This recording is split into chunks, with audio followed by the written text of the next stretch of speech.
twabadde Garuga over the weekend naye which will form definitely our discussion for today's show. Naye nalabye ku videos n'ebifaananyi. We had two personalities in motorsport in the names of Musa Mulimira Drifter. Yes. Ng'akiggala olina kyeweerabidda Musa Mulimira Drifter Kigo. Yes, in fact oyinza n'ogajjako gonna asatu n'omuyita Kigo. Proudly responds omuyita Kigo. Anzise Musa Mulimira Drifter yakiggadde. Then there's another rally fan called GODDY Papa FX. Those are his names.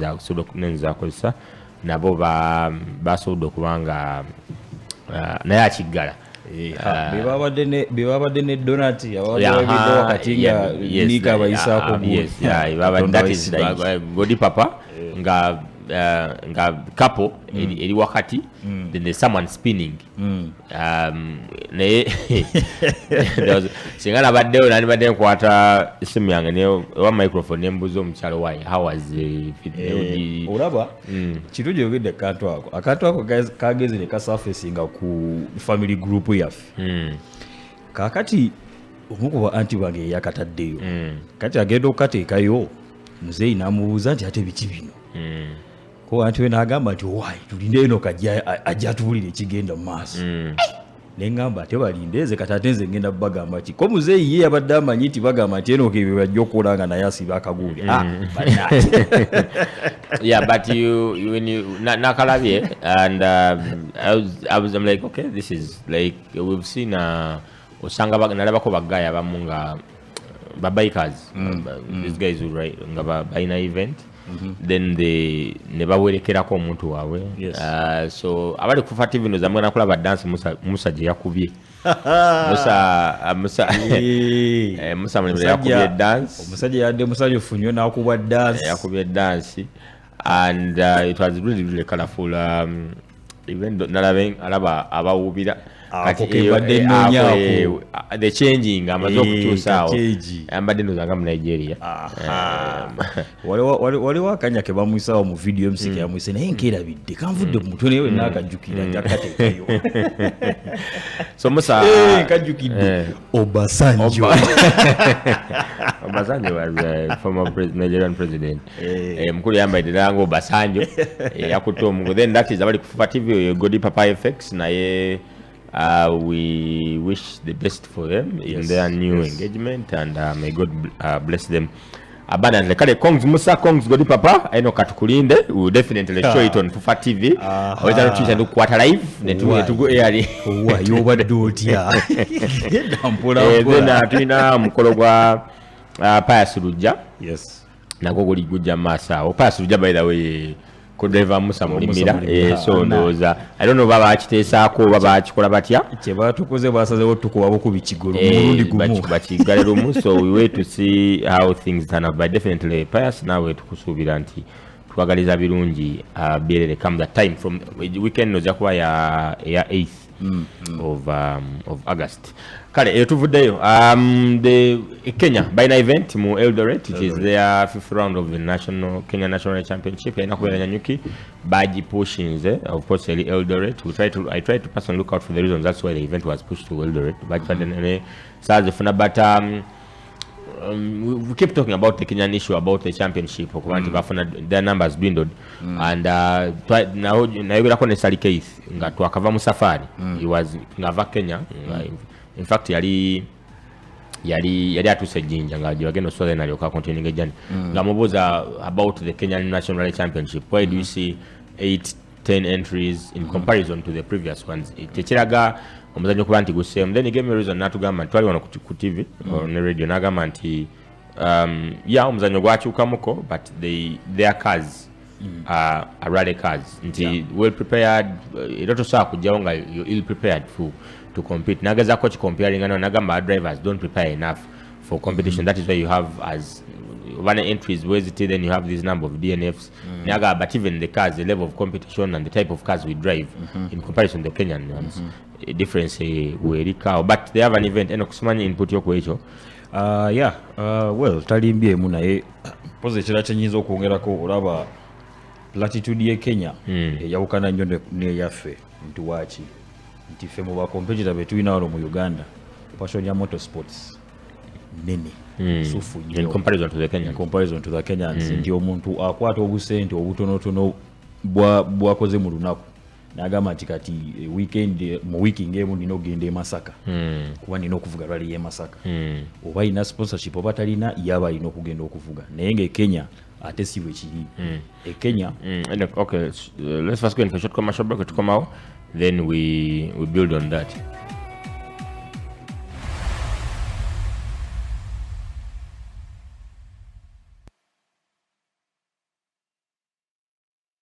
Every single Monday from 10 p.m. to midnight as a preview and review and in the world of motorsport. Prior to that break, we're building a point here, the championship in Kenya. Again, which is the fifth round of the KNRC. Basoka Machakos, which was won by Wahome. Then, of course, Makreki Mathine just met Chana, the Valley Podium. Nevagena Equator, won by Karan Patel. Then, of course, Yasin Nasa, ne just met Chana. Yadako Yali. Vanguard. ARC. Oh, sorry. Yeah. So what was KNRC? KNRC. Yes. Then, which of course was the second round of the ARC as well, because Basoka Ivory Coast never get Kenya. Then never again the Nakuru event was won by Jasmet Chana. Amzanu aliwa kubiri. Then event never again the Safari, which was their fourth event on the championship, which was won by Carl Flash Tundo. Chana aliwa kubiri. Then Sachania. Nice. Yali mucho. By the way, mwagala nnyo. So bagenda mucha. In fact, one of host him in one of our shows. I talked to him and he's okay. Nero kwata odebo yampadde buli masoko. Okay. But it's their fifth event on the championship and already building a point ya entries. Yeah. Ne passion in comparison to the two countries. Yes, true. Abana Kenya passion yabwe teri ya wagulu nyonge yaffe. Nti ye bo abana Kenya wabata ina sponsorship. Tagenda vuga. Tagenda vuga tebakwata abasinga tebatera kwata mu boxi wabo. Kuteka mu sente zigendo bavugisa rally. Era baba batono nnyo. Babirira ddala batono nnyo. Ate okwongera ku ekyo nti Kenya for very many years championship yawe yali always sponsored 110%. You know, by in a KCB sponsorship, I think almost close to 2 decades. You know, KCB tenavamu. KCB we again okuvamu ne babira ne individual sponsors okuvamu bobe nyini abalina nga companies enene nga ba Cabras nga Kibos nga Fly 540, you know. So au nze ndaba au Uganda wetu bakubira nti ba competitor baffe balina passion nene nnyo ku kintu ky'okuvuga n'okuteeka mu sente zaabwe. So ekyo for me it explains a lot wachi entries zaabwe zidwindlinze nnyo. Nokulaba nti championship yabwe engeri gye talina main sponsor kuba we babeeranga ne main sponsor waliwo ebintu ebimu ebyali biyambako zi clubs okuorganizinga events. So badriver bali a lot more enthusiastic okuvuga mu championships olwekyo. Okay, Enoch, sorry for that. But let's first go in for a short commercial break to come out, then we pick it up from there.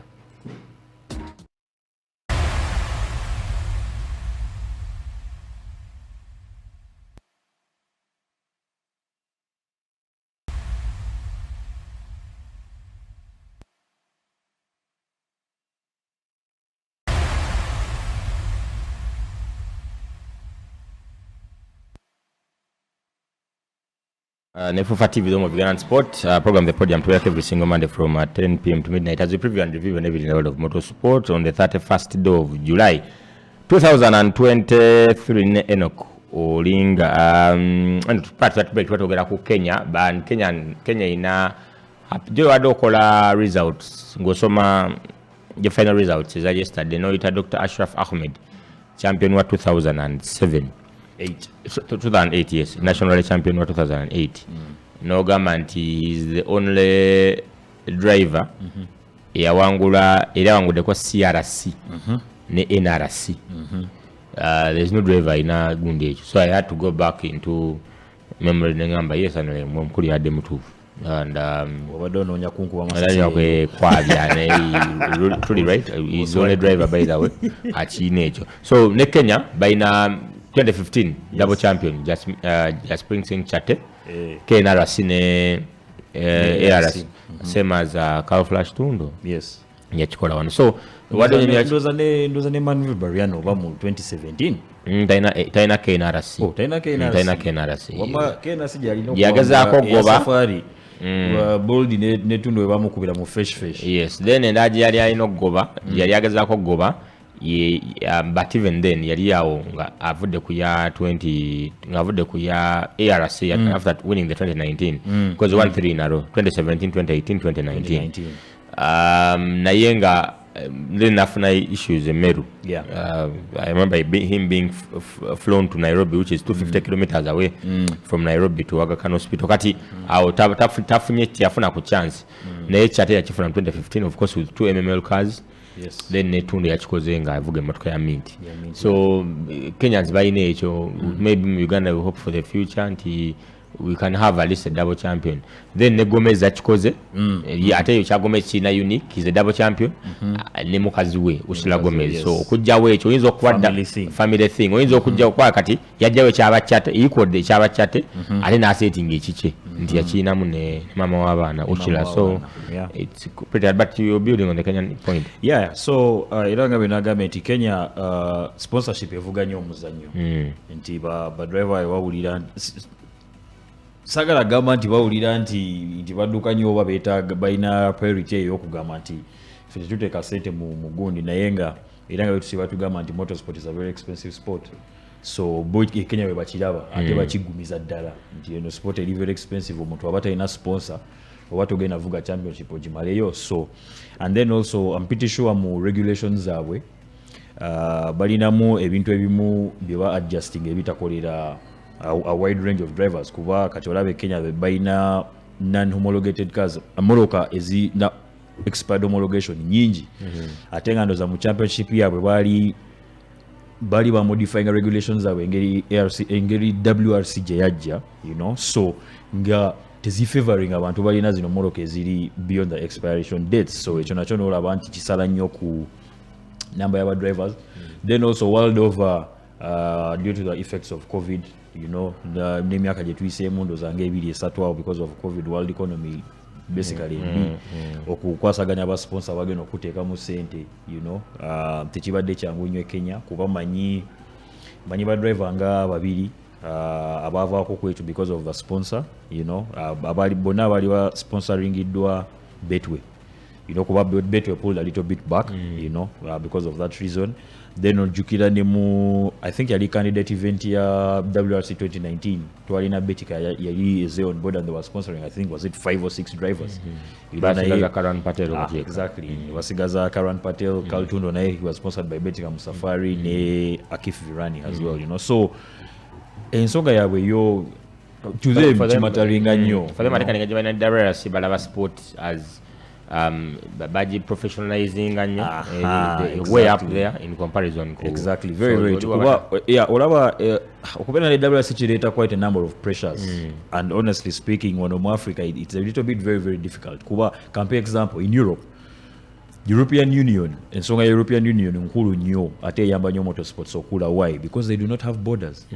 Wenali Paris kambazeyo katono twa crossing okuva mu Paris okuyingira Switzerland nete tuina border point je twaitako ne batugamba tuyimire tugere passport oba tufune stamp so that policy of open borders ebayamba nnyo in terms of business nti kati UK okay that was before the UK had gone out of European Union nga M-Sport bezimbe motoka omuntu abasobola okugula moloka na importing parts without having to be taxed extra ate ekitali eno ogule motoka eri nayo okugiza eno nosasula omusolo oguli extremely high so waliwo ebintu ebimu nga mu Europe biba bisobola okukola naye nga down here in African continent kiba tekisobola kukola ate at the end of the day nze ndaba kidda ku ASN okufunayo engeri gye bayinza modifying amateeka gaabwe ne gabeera nga gakotagana ne aga WRC ne FIA naye nga still also supporting local championship.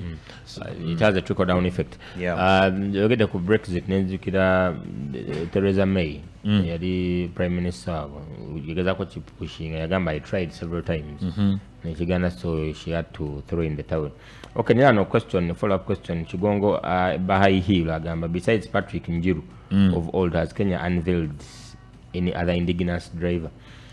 Yeah, it definitely has. Waliyo, there's a number of them naye tebatuse ku standard agambe Patrick Njiru yatukako. Yeah, because Patrick Njiru at the time yalino mukisa mungi nnyo nti at the time manufacturer teams atuliranga nnyo kubeera n'omuntu asobola okukompitinga locally mu motoka ate nga balina provision eyegaba one of the cars and the reason for that was our local driver yabawanga nnyo feedback of what was going on with the surface and things like that. So our Patrick Njiru were quite lucky okufuna opportunity. Unfortunately, in current times, kanda betubaddeyo ne I would say Isa Mwari yalabikanga yalina quite the pace where yatandikira okuvuga yasooka najja mu GF8 nzijukira Subaru nagivugira I think about a year, then nafuna opportunity okuvugira Silver Spread Rally team mu Evo 9 era performances yatekangawo zaali quite interesting and netulabanga he had rose ndoza walinga mu rallies, most of the rallies avuga yalinga mu top 5 if he had not had any other issues. So tugamba nti he was one of the indigenous drivers yali atuseyo waggulu eyo. Then of course netubera mu ne then of course we had mu Evo X naye olaba we had mu Evo X. Of course it was a bit different kuba teyalina same sponsorship as Silver Spread because once the Silver Spread he was actually driving for the team but now in Evo X it's his own car and his sponsorship tezalinga then bano banjeroge well, just all comparing, Kangambenga ku Patrick Njiru because Patrick Njiru was having almost a fully funded drive, So it's a bit different. Wobanga, go take it a musente over, kunonya sponsor take it a musente. You can't go as quick as Kangambenga Batundo or Chaga, because for them they had top-notch sponsorship. Omutunewa wandi badda ina talent yeyo yokugamba nti kala yinza ogezako okugoba. Linga sponsorship yalinga limitation inene nnyo. So then one of which I think what by indigenous it means the ones who are of course bana Kenya typical bana Kenya actually okuchiteka mu black and white katugambe the black Kenyans yes kuba I will say Mutunga Ian Duncan is actually Kenyan because I think he was born in Kenya Kautundo as well so then of course Balista Kavena babaddeyo you look at Balista Kavena okay away from that nendoza Patrick ndoza ye driver gwabadde naye indigenous nga performance at tip top performance at tip top level because of the sponsorship and everything very true actually okugatako ne kwekyo twalinayo the current CEO of the WRC team actually Phineas Kimathi yavugako after the era after the era of Patrick Njiru nenga of course at the time twaite tugoberera nnyo KNRCs and also at the time WRC yali amaze okuvaayo so nenga nzijukira naye yavugako performances alinga decent okusenze ku the people they had driving at the time awonga bakaltundo bakayingiawo bachaga bani I think yali avuga I think group A GC8 at the time so naye yalimu but of course the performances are not as brilliant as Patrick Njiru Patrick Njiru yali ku world stage so the difference is night and day true okay tuvuddewo tugenze Burundi the next era season card from the 18th up to the 20th it is the fourth round. First one by Ivory Coast, which was won by Gary Chains. Nebajja Kenya, won by Karan Patel. Nebajja Wanu, won by Yasin Nasser. Then Waluondo. Second was Roy Smith. Then Jas Magat, Muchok Satu. Then Baino Gende Tanzania, sponsorship Yajalet event. We're waiting with that communication. Yes, to hear back from the World Council. From the World Council. To see if they will actually. So this is the fourth round of the ARC and there was much talk about weekend about an I-20 nalabako naye balaga the first okunyako into visible team PDP je basoko fulumya yaicha papu ngali mu showroom ya mulukanga nyingi gamba nekigo okuva olwo then gatandika eating naawo nti ajire then bazemu ne bafulumyayo ekirala nga bakulaga bonnet y'emmoloka yes yakulaga kuliko pilipili bakulaga kalogo kuliko pilipili ne bakirekawo ati kyali kyakafuluma nagende wakame nasanga abantu nga 10 eruwa testi yadde wala ali ava emukono nankule wayi baze testingira munnamambe mbikireyo kujeri konze gende gwa nagatuwa namambo naye abatwadde exclusive tujogereko wano ku Monday omukulu bamita mubiru so nayingira munnamambe nababuza tunala ku motoka wano so guy ya dropping off then nakontininga njalaga naye yeyologa bali kufufa TV pilipili ate yali ku Facebook page yaabwe ne Instagram yaabwe kakati bwebanga admin sigamba nti itwa yali nsobi tebagipulinga nga down by the way they have not pulled it because I even checked before coming into the show kyaliyo so ne waliwo agaliwo nti mbu ayinza okusabukululwa Burundi 11th up to 18th up to 20th awaya akaboksi kangenda kakola kubanga nandi yagadde nnyo okubeerawo wali international rally du Burundi yes 18th up to 20th of August and in build up to have the Adoni to building it towards that event we have our very own Shafik Matova is an official in that event yes, I think the Sarao naye I simply can't wait to be in Ngonzi. Yeah, and I was last year in Rwanda. Just we were using Hamza. Terrain was favoring Hamza. I think the qualifying stage just chamukola bobi. Ya ino kugure kubo. Hamza ya Mugoba.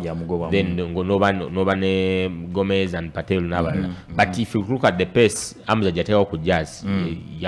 Yamulaganti. This is our terrain. It's one of those. In fact, I talked to Hamza naga. It's one of those events they akavuga. Now yanti ya avuze event. Not take performance. You're living like this really rather really gone away. So wait for what will be unveiled. Yeah. We wait. Kuba, I was lucky enough to natulako ne just I had quite a good lengthy conversation naye. Ngate ekibuzo kye nali singira ddala okwagala okumubuuza. What happened in Rwanda? Yeah. You know, kuba si kintu kya bulijjo nti Mangata in position 4, 5, you know. So it was quite interesting. Okulaba and the feedback here, you know, actually not much really was wrong. Of course, it was I think day 2 after the qualifying stage. This is according to interview Jacob Dean Max Sport. I think yali service entry nagamba balinamu a little bit of issues with their notes. I think in the first pass. So Ichochaba slowing it down a little bit. Nenga. Actually, I don't know your Gamba. It's road sweeping because of the terrain. Yes. So loose. Yes. And you're sweeping. You call a road sweeping duty. You have gas stages in Musamvo on Saturday, and you're doing road sweeping for the whole of for the whole of Saturday. Yeah, of course, never in Songankuru because Botunida. Okay. Difference for him being first on the road and Hamza being second on the road. You know, of course, Hamza will have lines to follow, but it's kind of marginal. WRC, you know, it's a bit marginal, but I think Hamza's car just worked. Yakola really just because if you compare to the rest of Abadi, Wahome, McRae, none of them performed as yes. They were here because they were third overall and just was fourth. Yeah, true. So yeah. I mean, actually, if you fast forward to get the Kenya Voi, you're almost the same issue, except that this time round, even Wahome, you're in the mix, you know. Kulabanga really just battling about 1 hour to Kaku, you know, where the Rally 3 car where and okay, it was a surface thing. Why? Because the conditions in Voi were absolutely completely different from what was in Rwanda the year before, you know. The difference here, void temperatures were really very high. This is the thing. It affected everyone world over, you know. And still, but really that pace, just Neka Majebalina, they were still kind of lacking, you know, being around 4th, 5th, you know, behind KP who was leading, Hamza wabala year Goba. Goba nyomo Voi. Then ne Jeremiah na take up performance enungi. So simanyi oba engeri gye tunulira bino ebintu engeri gye tu analyzingamu nti osobola okugamba nti abantu abasinga bajjagamba nti maybe Evo X abo wekomye oba abantu bajjagamba nti ekaddiye oba just mu stage yasooka yajja they could have baleka bavaako olaba nti emotoka yajjanga eriko buyukyuyukyi maaso gaayo but finally recovered naye it was a very good performance from Hamza naye just then nate mu Africa tulinamu I-20 ebaddewo ya Konobio sinafunawo ku chance kugiraba physically but it's not really olaba emotoka ya Konobio yagigula mu MRF there's a motoka gye baali batera okuvugira mu yali sponsored by MRF because ali development car for the MRF tires era nga omugenzi Craig Breen yagivuga nnyo mu test and development for the MRF tires so yeringa one of the first versions is I-20 Hyundai is yakola so I can gladly say or with evidence said emotoka yalina quite good mileage on it nenga of course emotoka obogigula ku muzungu the care gye bagiwa is top notch you know so okulaba nti tunagiraba really perform at all is okubeera ensonga ya ani agigula and how does it maintain you know ekakuba Konobio ababadde bagoberera Rally for quite a while n'abalaba Konobio nga yingidde it's a weakness of his in terms engeri gyalabirira emotoka and things like that you know so waliwo ne stories enafuna you know eza Konobio is a si omuntu ali awo omwangu nnyo ow'okudiringana issues n'aba co-drivers but I was in Rwanda in 2017 nga ina the Evo X and that's the first time Gomez Patel wawanguli no rather Manville wawangula KNRC nga Gomez ali with the Evo 10 and Konobio was in the mix as well nga take out some performance naye yatugambo this the near future nja kufuna emotoka because ngalaba difference Patel jaba rather Manville jaba kuba nene eri nnyo ku motoka in comparison ku muvuzi so nagamba in the near future so I wasn't surprised naye atukuba nti emotoka tenamuwa tajina jump performance so abamu scares zayo zali nti motoka nti nabya tested to in Africa why didn't just opt for the Skoda ibade tested over the Ford naye olaba nti ibade tested but it's a decision of the team and probably bwana bayamaze unveiling to society tujja kubuuza just that question why the Hyundai why not the I'll give an example twava mu event ya Rukunjiri last year ya Mozaka naine Byron awo nyine wotudenga mubuuza lwaki wava mu Evo 7 tewagenda mu Evo 8 tewagenda mu Evo 9 which wagenda mu Evo 10 and he gave a very detailed explanation as to why he made that decision ngakuwa ne comparison y'emmotoka ezo so definitely wait for just na to why from the why the Evo of course 10 y'emmotoka esembayo in the manufactured in 2008 yasoka givuga 2013 so it's 10 years down the road just ngavuga emmotoka so maybe yinza okugamba nti decision yakoze okugenda mu Hyundai it's an informed decision and we are eager to find out why he opted for that okay away from that event naenge eri Burundi from the 18th up to 20th we definitely see bwanatekayo entry era entry terimba in fact knows by next week najira wano tujja kuba twalisi tumanyeko glimpse naye banagitestingira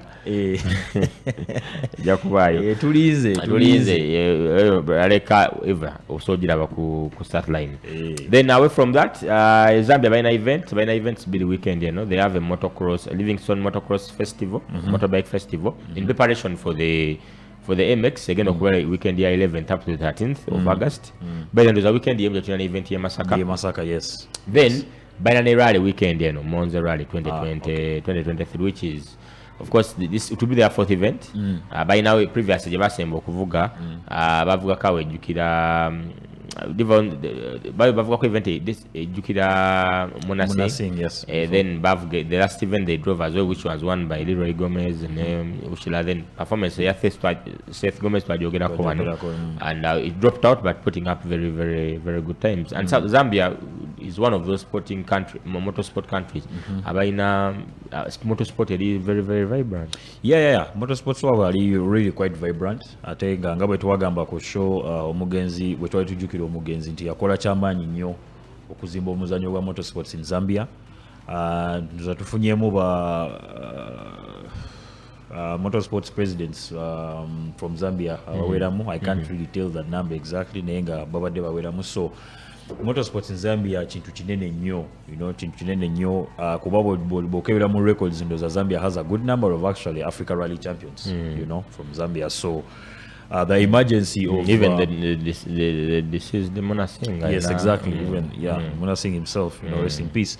Atena emergency the Gomez family, because the Gomez family were very behind Gomez Foliage as well. So they are quite very, very big sponsors of the whole championship as well. Yali infusion. Okulaba they try and grow the sport even to go to bigger heights.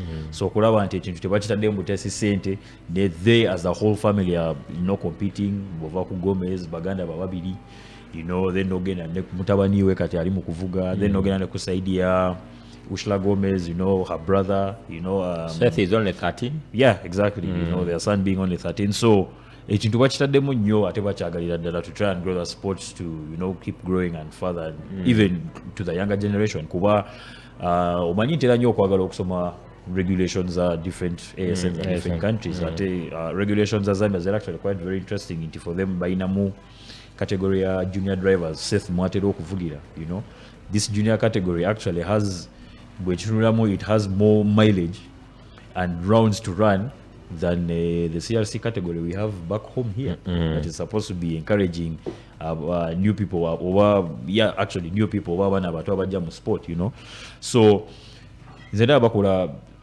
mirimu munene nnyo, once you could waliwo akadde Gomez Foliage we are sponsoring aba local and indigenous drivers.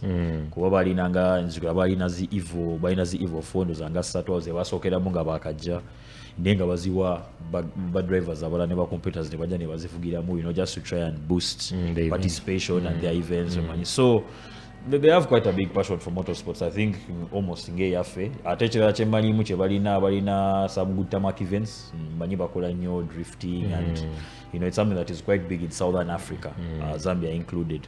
Of course the biggest percentage is South Africa, but it trickles down to the rest of Southern Africa, so yeah, kintu kirungi nnyo okulaba nti basindika as much as they are pushing. Yeah, so right now the Livingstone Motorbike Festival this weekend, preparation for the Team Africa again okubera Cape Town. If you're in South Africa, South Africa, you should be living a blissful life because of the activities. You have the Netball World Cup, you have MX as well, so quite some of course in South Africa by Chidin, first African country to host the Netball World Cup. Yes. First African country to host the FIFA World Cup, and the Cricket World Cup, the Rugby World Cup. But now it's a country of fasts. As Zambia Basoka team TM Lubricants Ride 2023 won by Leroy Gomez, Neushila Gomez, Ngabavuga Evo X, Nebagana Muna Singh Memorial, which was the second event. Yeah. After the demise of Muna Singh Senior, which was won by Justice Singh, Latife Aliwako, who was part of the Justice. I don't know, by the way, Justice Singh aliavuga chetu inzo kuita tuwatuchita hybrid, but yali ya G8 naye nga inamu ebintu byonna bya 8 then bavaawo ne bagenda ku the last event twajogerako wano Planet Spares Rally 2023 twajogerako wano ya Seth yateekawo good times na lokapemu won by Justice Muna Singh, brother Leroy Gomez ne Ushla Gomez mu Ford Fiesta R5 kuno yajijayo. Latife ali in second position. They have an event this weekend, itidwa Monze Motor Rally 2023. We will kuvana kuzo mwezi 5 paka mukaga weekend, and we definitely follow it up next Monday, God willing. Tujja ku moto babuli event wene sobodo kubanga etambula, but Zambia, Gomez, Ivakoledde byonna sponsoring events. He's won them the ARC. Of course, it's a country where join our ARC champions. Winayo the departed Muna Singh Senior. Justice Singh is in there as well. Yes. Muna Singh yajinonya ku Roy Smith. Tata wa in fact ndozane nakubo wa junior. because Ray Smith ajwangwa ngali mu 14 mu 2016 Don Smith rather then of course mutabano Ray Smith ajinonya naye should be in the near future and it reminds me of mu 2016 you outrightly won that rally ne Asana Alui etwali Mubende and in 14 formerly driven by Andrew Deshkananura. Yes. Some of those highlights we are debuting it Sunday. In Susan Kalima. Kavuga event nga irabirwa mutayina. Nanti nechigo chawo. Kale, we're going for a short commercial break. When we get back, more of your motorsporting stories.